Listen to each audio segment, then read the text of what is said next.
الحمدللہ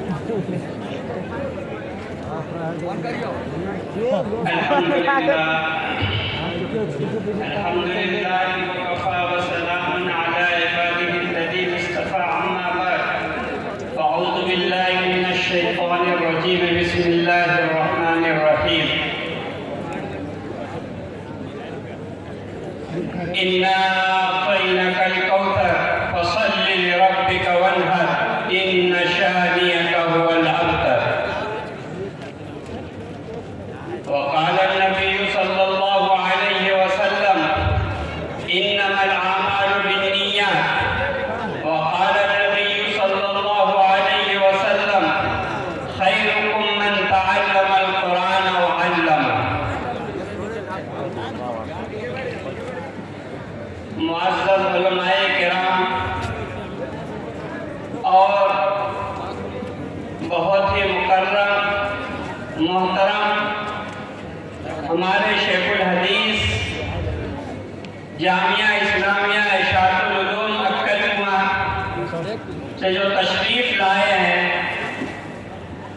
اور سامعین جو دور دراز سے اس جلسے کو کامیاب بنانے کے لیے اور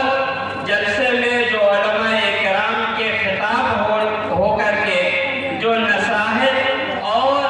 جتنی باتیں آپ کو سننے کو ملی ہے اس پر عمل کرنے کی نیت سے جو حضرات یہاں بیٹھے ہیں اللہ ہم سب کو اس بیٹھنے کو قبول فرمائے۔ برادران اسلام،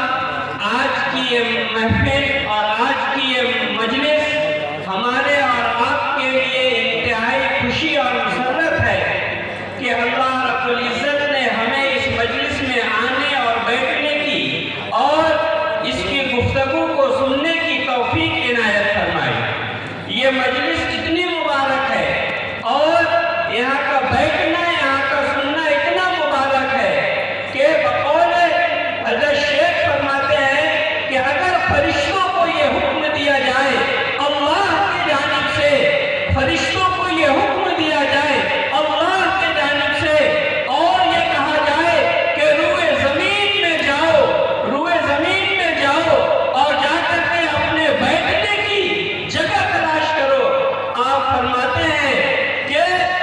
جبرائیل آئیں گے، فرشتے آئیں گے اور ایسی مجلس کو تلاش کریں گے اور ایسی مجلس میں بیٹھنے کو اپنے آپ کو فخر سمجھیں گے۔ میرے بھائیوں، بزرگوں اور دوستوں، یہ مجلس بہت مبارک ہے کیونکہ اس کی نسبت کلام اللہ سے جوڑی جاتی ہے، اللہ اور اس کے رسول سے جوڑی جاتی ہے۔ حضرت مولانا غلام محمد عثمانوی کا فرمان ہے کہ جنہوں نے کلام اللہ کو اپنے سینے سے لگایا، جنہوں نے کلام اللہ کو اپنی زندگی سے جوڑا،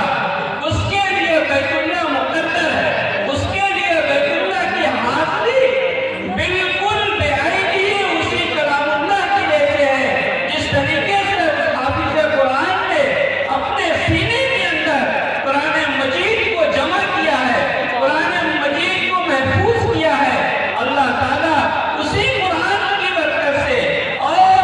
اسی کی افادیت سے اللہ تعالیٰ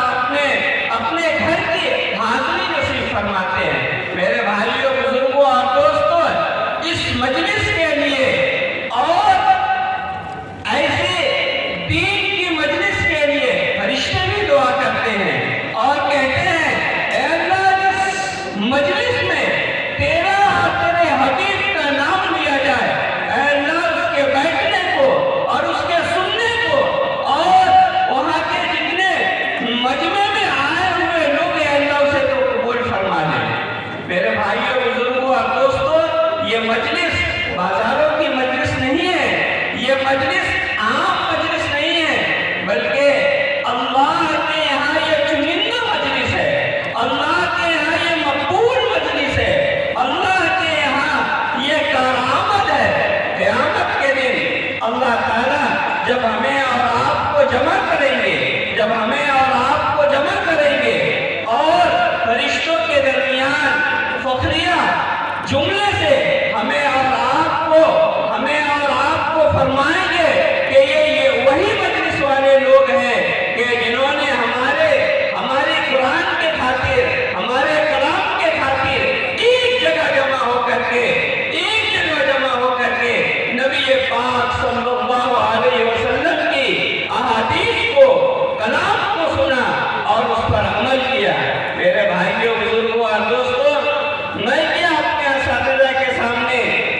कुशाई कर सकूं। लेकिन कहा जाता है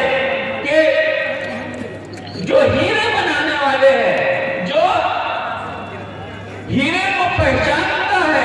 वही उसकी कदर करता है। एक बच्चे के हाथ में हीरा थमा दिया जाए, उसकी कदर कीमत उस बच्चे के यहाँ नहीं है, क्योंकि वो उसकी कदर कीमत को नहीं जानता। लेकिन जो इस हीरे की कदर कीमत को जानता है, मेरे मुराद, अगर आलिम की कदर कीमत को पहचानना है, तो अगर आप देखेंगे कि किसी आलिम की कदर कीमत वो अपने उलमा के सामने, अपने असातिज़ा के सामने, अपने पीर व मुर्शिद के सामने वो निखारे भी जाते हैं और इसी तरीके से उन्हें पहचाना जाता है। दूसरी बात कि जिन बच्चों ने हाफिज़ कुरान बना है, अल्लाह इन्हें मुबारक करे, अल्लाह इन्हें ता क़यामत तक इनके सीनों में कुरान को महफूज रखे। और बिरादराने इस्लाम, मैं यहाँ से ये पैगाम देना चाहता हूँ कि हर वालिदैन को ये ख्वाहिश होनी चाहिए कि अपने बच्चों को हाफिज़ कुरान बनाए, आलिम दीन बनाए। क्यों? इसलिए कि इसी कुरान के जरिए से इंसान के दिल को सुकून मिलता है, इसी इल्म के जरिए से इंसान के दिल को सुकून मिलता है। दुनिया की कोई चीज उसे ला करके दे दो, सारी दौलत दे दो, खुदा की कसम उस इंसान को, उसके दिल को सुकून नहीं मिलेगा जब तक कि वो कुरान की तरफ। आज मुसलमान क्यों परेशान है? आज मुसलमान दर की ठोकरें क्यों खा रहा है? इसलिए कि कलामुल्लाह से, किताबुल्लाह से अपने रिश्तों को तोड़ा है। अल्लाह ने अपने आप से उनका रिश्ता तोड़ दिया है। मेरे भाइयों, बुजुर्गों और दोस्तों, हमें चाहिए कि किताबुल्लाह से रब्त करें, अल्लाह के कलाम को समझे, अल्लाह के कलाम को जाने, अल्लाह के कलाम को सीखे और उस पर अमल करे, ताकि क़यामत के दिन यही किताब, यही कुरान हमें और आपको सिफारिश करके जन्नत में ले जाने वाला बनेगा। खुदा की कसम, अगर हम इस कुरान पर अमल कर लेते हैं तो दुनिया के अंदर भी अल्लाह ताला हमें और आपको कामयाब करके दिखाएंगे और क़यामत के दिन भी खुद ये कुरान हमारे लिए जन्नत में जाने की सिफारिश करेंगे।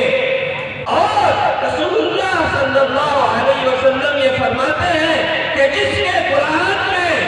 एक टुकड़ा भी अगर ना हो, जिसके सीने में कुरान का एक टुकड़ा ना हो, उसका सीना वीरान के मानिंद है। वीरान जगह जैसे हम जाने में डरते हैं, घबराते हैं, उलझने पैदा होती है, इसी तरीके से हमारा दिल,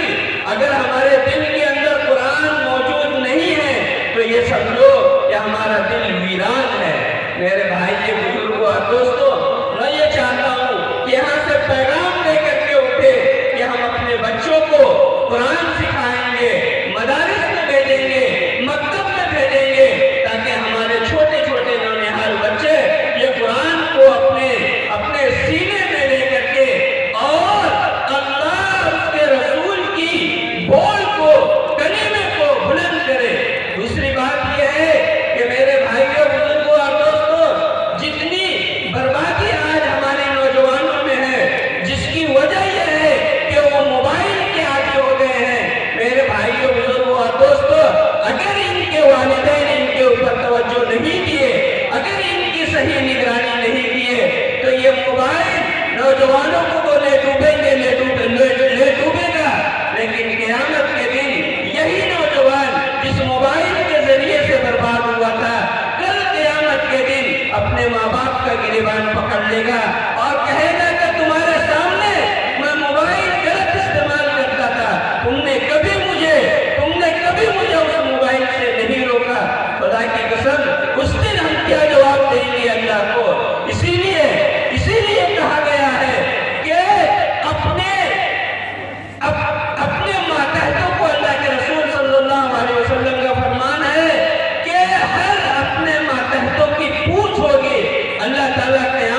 लाने की, क्या तरबियत की, क्या उनकी हिफाजत की, क्या उनकी जिंदगी को संवारा। मेरे भाइयों, बुजुर्गों और दोस्तों, ये मौका है। अगर इस मौके को गवा देते हैं तो यकीन जानिए कि हम अपनी जिंदगी को, अपनी आखिरत को बर्बाद कर रहे हैं। मैं नौजवानों से दरख्वास्त करना चाहता हूँ कि हमारे नौजवान मोबाइल के बेजा इस्तेमाल से गुरेज करें और